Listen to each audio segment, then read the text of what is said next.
Volleyball is a sport that involves both speed and agility. In volleyball, it is important for many players to be quick on their feet throughout the game. There are shoes designed for every type of sport that plays a role in the difference between a successful experience or an injury.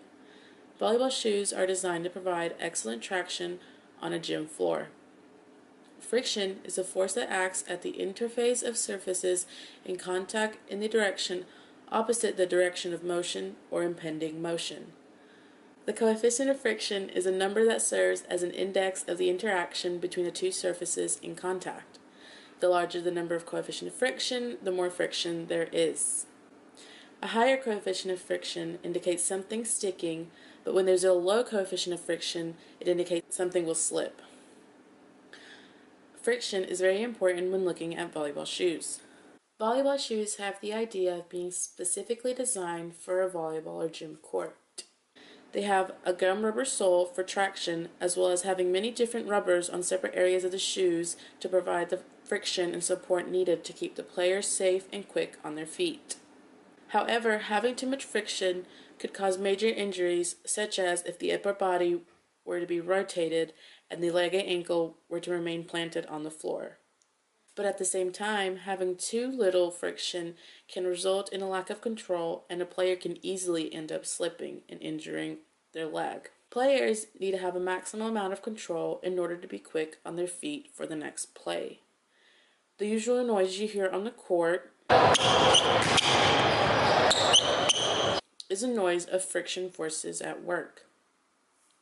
Now, with your average Nike shoes, they are designed to have supportive soles, and they do have a decent amount of rubber trim on the bottom of the shoe. However, they do not give the same competitive edge like volleyball shoes. Sneakers like Nikes are for everyday use, such as light running or just walking. With these shoes, though, there is no control on the court when playing. There is no ideal coefficient of friction between the sole of the shoe and the court. So with these shoes, a volleyball player could not be able to cut fast, rapidly start or stop. The volleyball player would no longer be efficient. Having the right shoe when competitively playing can make the difference between winning or losing a game. Overall, volleyball shoes are designed so that players have the best mechanical advantage.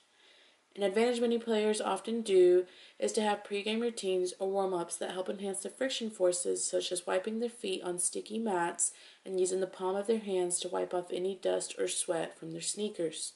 This is why in many games, regardless if it is volleyball, any sport that uses a gym court, you will see someone go out on the court with a towel and wipe it down. Water disrupts the coefficient of friction, which then leads to injuries because players can slip. The aspect of volleyball shoes is designed with performance enhancing in mind, such as maintaining the best coefficient of friction between the sole of the sneaker and the surface of the court.